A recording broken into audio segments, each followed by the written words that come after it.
AI is now able to find thousands of zero-day vulnerabilities. Those are bugs that can be exploited by attackers because there's no patch available yet. You're completely exposed, times 1,000, maybe more. One of these recently discovered zero days was in an operating system known for its security capabilities. Shockingly, it had eluded human detection for, get this, 27 years. 27. We're all doomed. We should just unplug and live out our remaining days off the grid until our AI overlords enslave us, right?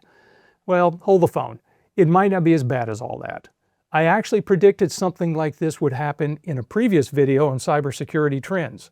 No, not the AI apocalypse part, but the fact that AI would be used to find previously unknown bugs and even build exploits to take advantage of them. Not only was this foreseeable, but it was really just continuing a trend that began at least 30 years prior.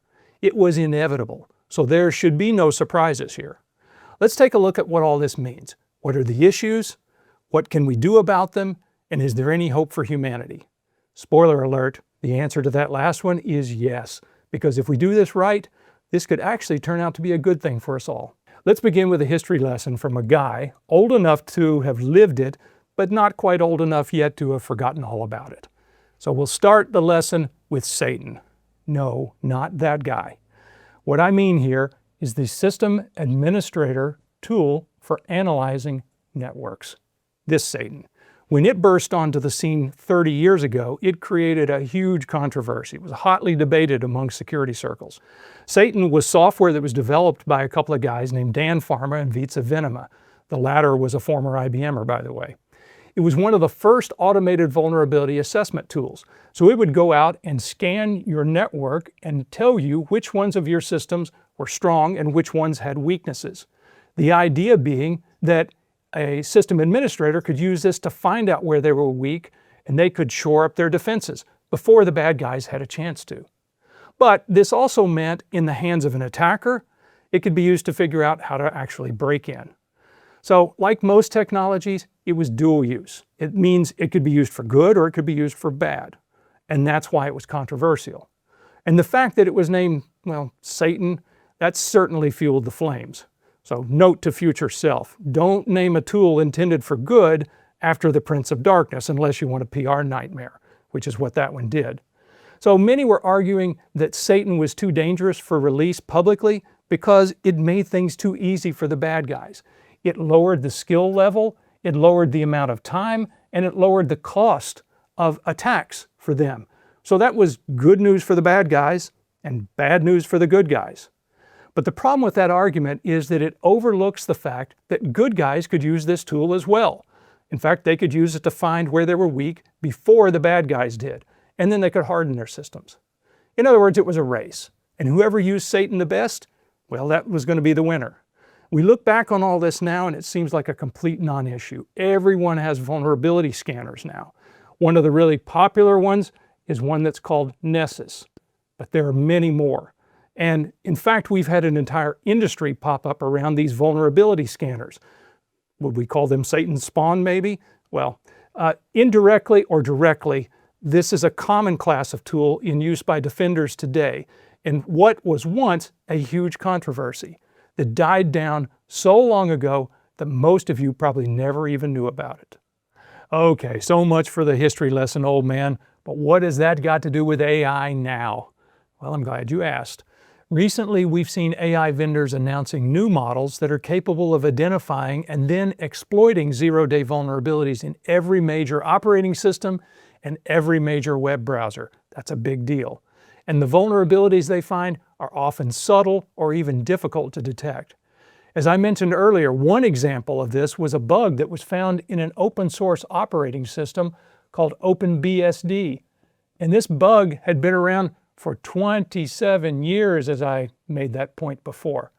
So that's an open source, meaning the whole world had an opportunity to look at this.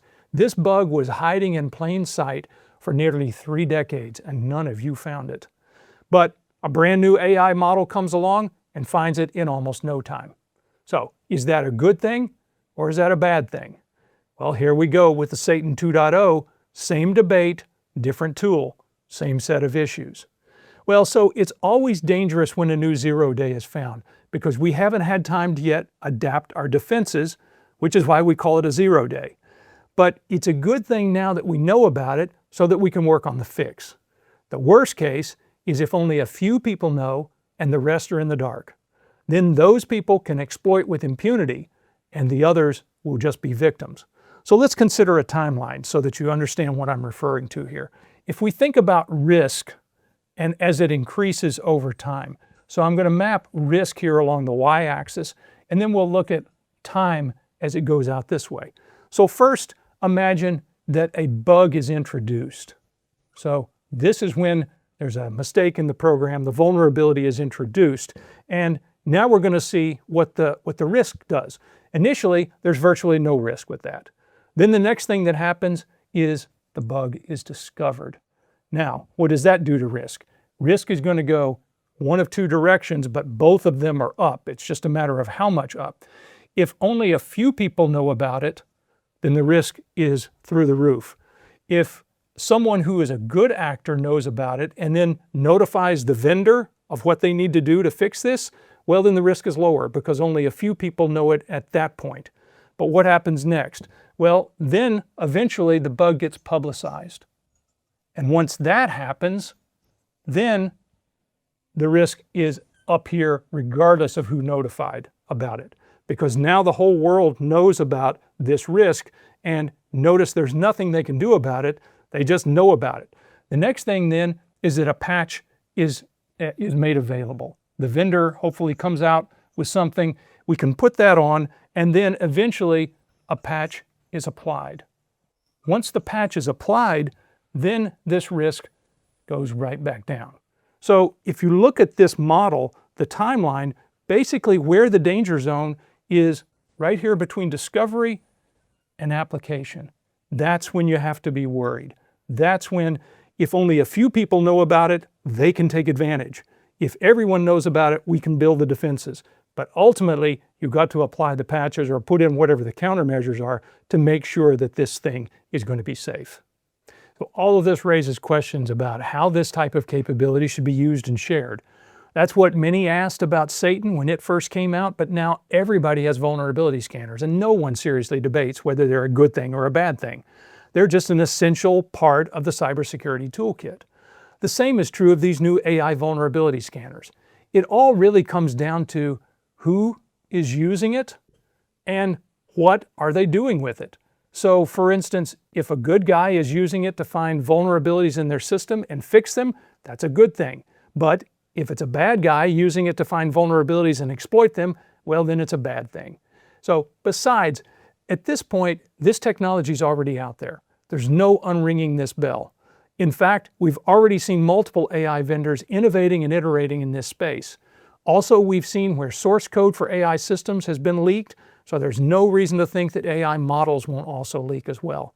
And when it does, attackers will make versions without the guardrails, just as they've already done in the past with a thing called Worm GPT. Yeah, that's a real thing. It will happily write malware and other exploits for you if you ask it to, but please don't. Okay, so what should we do about all of this? Well, one thing for sure is that AI is not going to get dumber. This trend will continue and you will not be able to contain it.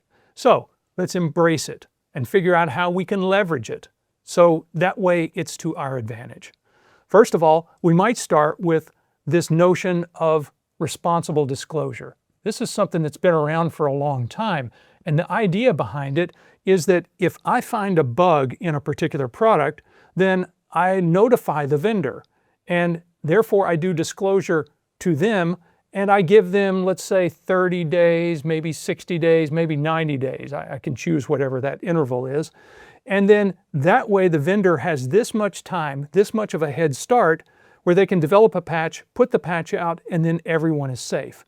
As opposed to if I just take this vulnerability and tell the whole world, then everyone is vulnerable until the patch is available.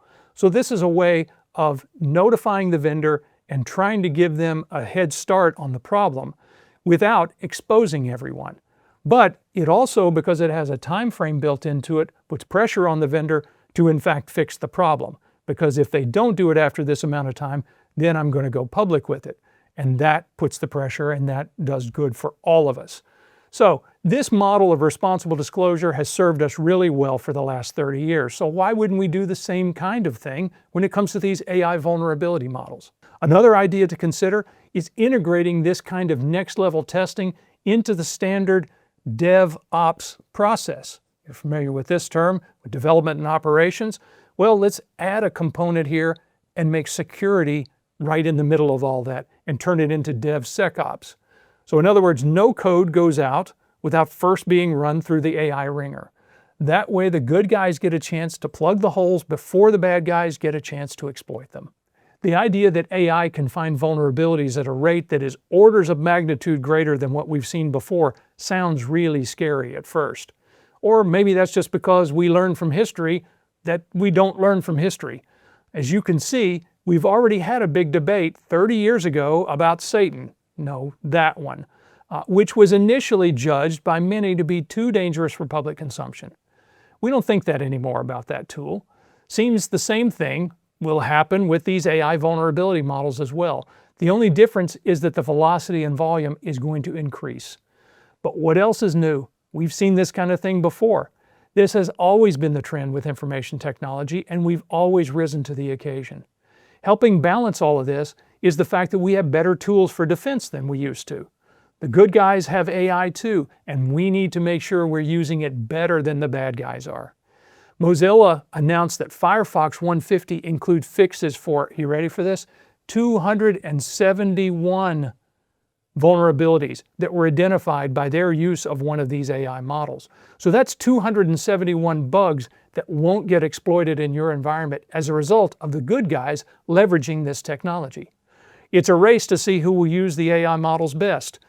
Will it be the bad guys finding holes and exploiting them, or the good guys finding holes and plugging them? It's AI versus AI. If you're a glass half full kind of person, then you're going to love what Mozilla concluded. They said this: the defects are finite, and we're entering a world where we can find them all. So does that mean the end of 0 days? Well, I'm not sure I'm ready to go quite that far, but if we do this right, what first looked like a super scary tool could usher in a new wave of tools that make us safer as they get in the hands of more people. That's what S.A.T.A.N. taught us 30 years ago, and now we just have to make sure we don't forget that lesson.